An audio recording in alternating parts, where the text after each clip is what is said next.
My name is Iris Holloway. I'm 35 years old. After 6 years working as an ICU nurse overseas, I flew home to surprise my mother in the $600,000 house I bought for her.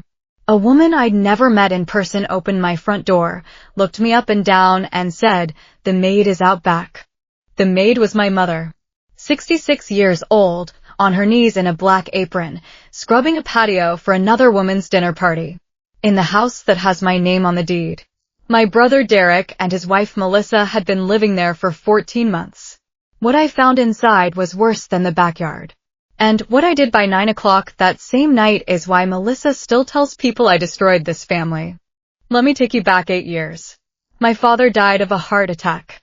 After the funeral, my mom Ellen, a seamstress, was left with $70,000 of his medical debt. I was 27, working nights in Dayton. I picked up every extra shift. It wasn't enough. When I was 29, a recruiter called about an ICU contract in Abu Dhabi. Tax-free, 3 times my pay. I remember thinking, this is either abandonment or rescue, and I won't know which for years. My mother drove me to the airport. She pressed a tin of oatmeal cookies into my hands. "Don't stay away too long, honey." I promised her 2 years to kill the debt, then come home. I stayed 6. I paid off the last of Dad's debt in year 3. Then I opened a savings account I named Roses. My mother had always wanted a rose garden. She grew up scrubbing other people's floors, sewing curtains for other people's windows. She'd slow the car down past pretty houses and say, "Someday, a yard with good sun." She never asked out loud. So I saved. Every month, money went into Roses. By year 4, the account crossed $200,000. I started calling realtors back home on my nights off. Some daughters send flowers on Sunday. I was saving up to send the whole garden. 2 years ago, I bought her a 2-story Craftsman on Maplewood Court in Beaver Creek, Ohio. $600,000. Big kitchen, deep porch, a backyard with good sun. I put $210,000 down, everything in Roses, and took the mortgage in my name. I closed over a video call at 2 a.m. Gulf time. Our family lawyer, Tom Barron, handled it. He gave me one piece of advice: keep the title in your name for now. Scammers target widows. And frankly, Iris, keep it protected from anybody's creditors. We both knew my brother's business troubles had started. The plan was simple. On my next long trip home, we'd sign a trust giving Mom the house for life. Until then, my name stayed on the deed. Mom told people her daughter helped with the down payment so Derek wouldn't feel small. I let her say it.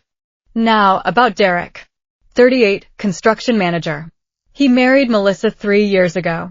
I'd only seen her once on a blurry video call. Melissa grew up hard. Renters. When she was 12, a landlord put her family's furniture on the curb. She told Derek she'd never rent again. I understood that scar. I just didn't know what she'd do to cover it. 18 months ago, Derek's company went under. No severance. 2 months later, the bank took his house. He called me once to refuse a loan I quietly offered. "You write checks, Iris." I show up. He laughed like it was a joke.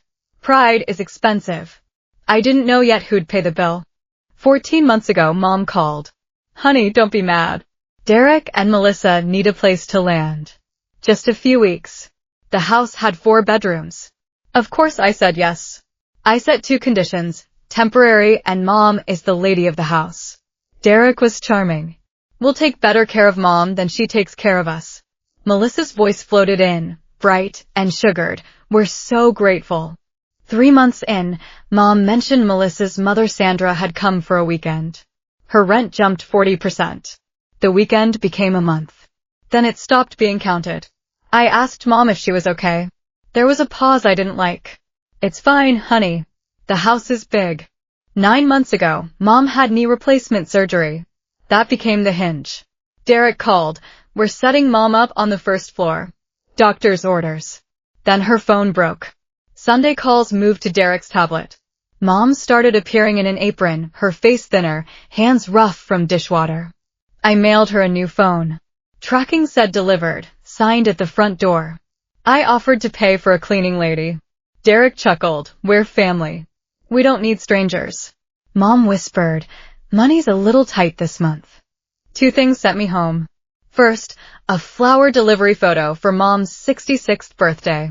She was in the background, hanging laundry in a worn house coat on her own birthday. Second, an email from June, Mom's oldest church friend. Ellen stopped coming to church.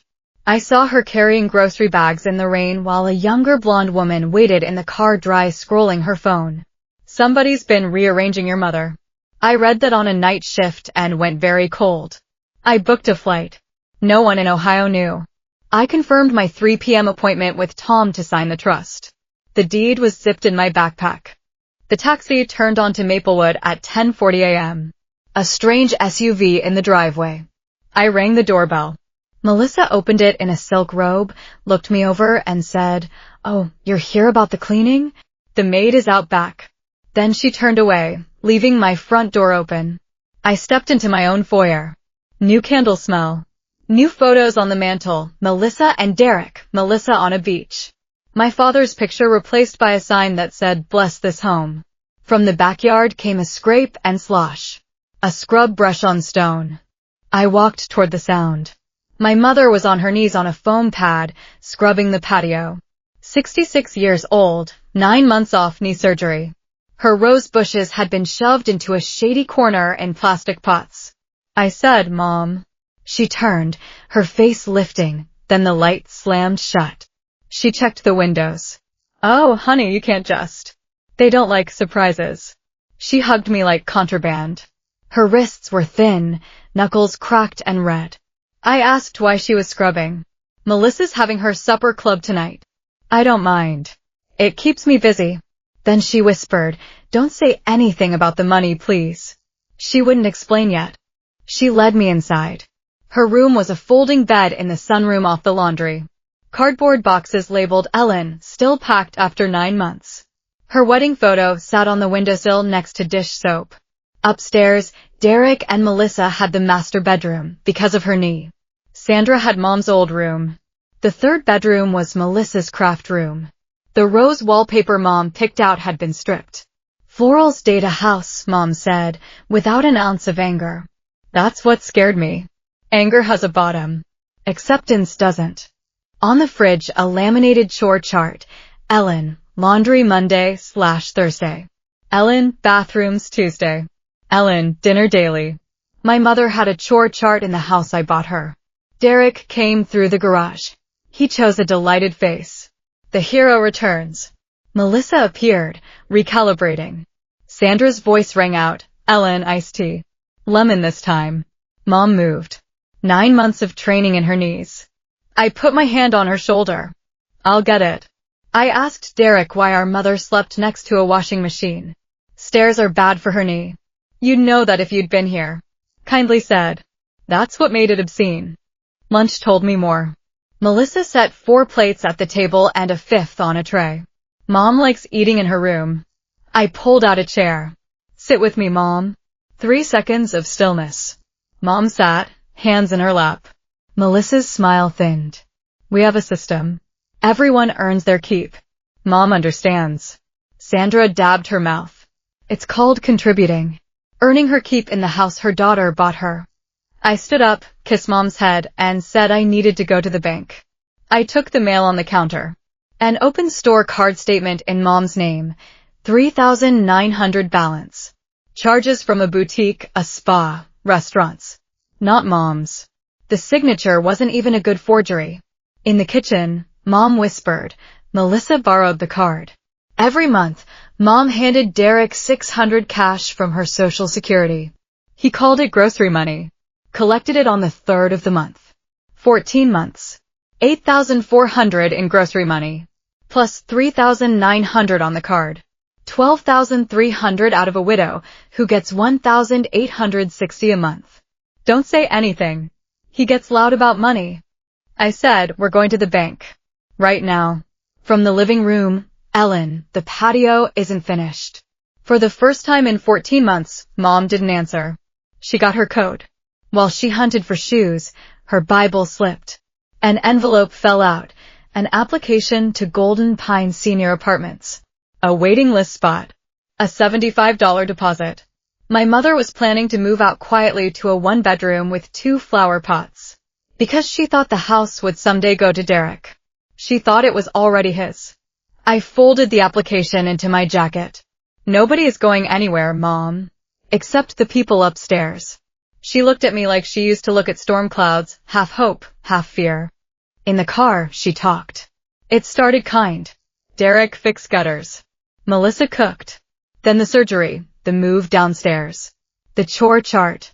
Her phone never came back because Derek's family plan was cheaper. She didn't tell me because I'd lose my job, my visa. I wasn't going to cost you your life twice. Then she said, when I go to Golden Pines, the house passes to Derek someday. It's his only chance. She thought the house was hers to leave him. I said, Mom, the house was never yours to leave him. It's mine. And by tonight, it'll be yours in a way nobody can touch. She turned and looked like my mother again. At the bank, we pulled 14 months of statements. Derek had been added as an authorized user after surgery. Mom tried to remove him in spring, but it required both parties present. Derek stayed busy for 3 straight months of Saturdays. The statements showed the rhythm. Social Security lands on the 2nd, $600 cash out on the 3rd.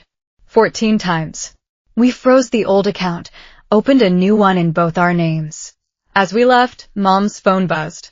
A text from Melissa. Party at 6. Guests at 6:30 sharp. Wear the black apron. I read it twice. Melissa had rented a stage. She invited 6 women to watch her play Lady of the Manor with my mother as staff. She rented the stage. I would change the play. I asked Mom, if I end this tonight in front of people, can you stand next to me? She said, I've been embarrassed for 14 months. One more night won't kill me, but it might just cure me. At 3 p.m., Tom Barron's office. By 4 p.m., we rebuilt the ground under Mom's feet. First, the trust. The house transferred in. Ellen Holloway holds the right to live there for life, untouchable. Second, my will rewritten. Everything to Mom. Derek's name removed. Third, 3 letters revoking permission to occupy the property, effective tonight, for Derek, Melissa, Sandra. Fourth, a repayment agreement, $12,300, $250 a month. Tom smiled. People who leave by choice can't play the victim later. By 5:30, the house was Melissa's stage set. Cloth napkins, candles, place cards. Melissa at the head. My mother's wedding china on the buffet. Sandra said, where did this come from? Melissa answered, oh, it came with the house. As if my mother came with the house, too. Melissa came at Mom with the black apron. A dare. I took it. I'll take Mom's part tonight. I tied it on. The help is invisible. And invisible is the best seat in the house. At 6:30, the doorbell rang. June arrived with a lemon cake and a wink. 6 guests. Melissa gave a tour. We bought at the right time. $600,000. Derek has plans for the backyard fire pit where the rose bushes are. One church lady asked about the woman who waters the roses. Melissa laughed. Derek's mom stays with us. She likes to help. Practically family staff. Sandra said, we took Ellen in. Family looks after family. In Ellen's own dining room, on Ellen's own china. Dinner progressed. Derek stood and dinged his glass. Real family shows up. Some people chase money on the other side of the world and mail a check at Christmas. But the ones under this roof, they're what a home actually is. Sandra toasted. Melissa smiled at me. You can toast, too, hun. Then the kitchen. Dessert won't plate itself. That's when Mom put her fork down. She stood, knee and all. Her name is Iris. And this is Mom. Derek's voice came down like a gavel. Sit. The table went dead. I untied the apron, folded it, and laid it over a chair. Actually, Derek, I'd love to toast. I took out the pale yellow folder. Since we're toasting this roof, tell the table whose name is on this house. He snorted. It's Mom's house. Family house. I slid the warranty deed across the tablecloth. Read the grantee line out loud, Derek. He started reading. The smile died halfway down the page. His lips moved. Iris Marie Holloway. Somebody's spoon rang against china. I didn't raise my voice. Paper 1. The deed. I bought this house 2 years ago. $210,000 down. Mortgage in my name. You've been living in your little sister's house. Paper 2. As of 4 p.m. today, this house sits in a trust. My mother holds the legal right to live here for life. It cannot be sold, borrowed against, or inherited around. There is no version where this house becomes yours, Derek. Paper 3. Permission to occupy revoked. Effective tonight. Melissa shot up. This is our home. I said quietly no. It's the house my mother has a life right to. You've been guests. Guess who made the owner scrub your patio on her knees? June stood and walked to Mom. The church ladies flanked her. Melissa went shrill about ingratitude. Sandra preached about family. I laid the laminated chore chart on the table. In your day, Sandra, did dinner guests assign the homeowner bathroom duty? Sandra fell silent. I laid the bank statements down. Social Security lands on the 2nd. 600 cash leaves on the 3rd. 14 months. 12,300 out of a 1,860 monthly check. Ohio has a felony statute for that. Here is your one choice. Option A, you're up by 9 tonight. Sign the repayment agreement. $250 a month. Option B, Monday morning, I meet the police with these statements, an eviction filing, and 6 witnesses. I turned to Melissa. You know what an eviction feels like. I'm offering you a way out with your dignity tonight. Take it. She looked away first. Derek folded into his chair, hands over his face. I lost the job, Iris. Then the house. I couldn't be the man who lost everything twice. Mom's hand lifted toward him. He slapped it away. This is her fault. Melissa spun on him. My idea? Who told me his mother liked being useful? At 7:30, the locksmith arrived. By 8:52, Melissa dragged her suitcase down. She threw the keys on the console. You'll die alone in this house. I held the door open. No. My mother almost did. Drive safe. At 9 o'clock, new locks turned. The most peaceful sound I'd heard in 6 years. June and I carried Mom's things upstairs. Her wedding photo went on the dresser. Her clothes on hangers. She sat on the edge of the bed, smoothing the quilt, afraid of wrinkling someone else's things. Then she remembered they were hers. That's when she finally came apart. The good kind. 3 weeks later, Derek and Melissa are on Melissa's cousin's couch. Derek took a night shift at a warehouse. The first $250 hit Mom's new account on time. Sandra rents a room near her other daughter. Melissa's supper club never met again. The same 6 women now visit Mom on Sundays. Her rose bushes are back in the sunniest spot. The Golden Pines application? She tore it in half and dropped it in the compost. It should at least feed the roses. Derek texted once, can we talk? I looked at it a long time. He's my brother. He carried her groceries when he was 9. He also collected $600 a month while she slept next to a washing machine. I sent back, when the last payment clears, then we'll see who shows up. He hasn't answered. The roses have. My father used to say, take care of your mother. Not with words. It took me 6 years overseas and 1 dinner party to learn the whole meaning. You take care of her with your name on the right papers, your feet in the right doorway, and your voice calm and unshaking on the one night it counts. That's my story. 1 flight home, 1 folder of paper, and a mother asleep in the master bedroom she deserves.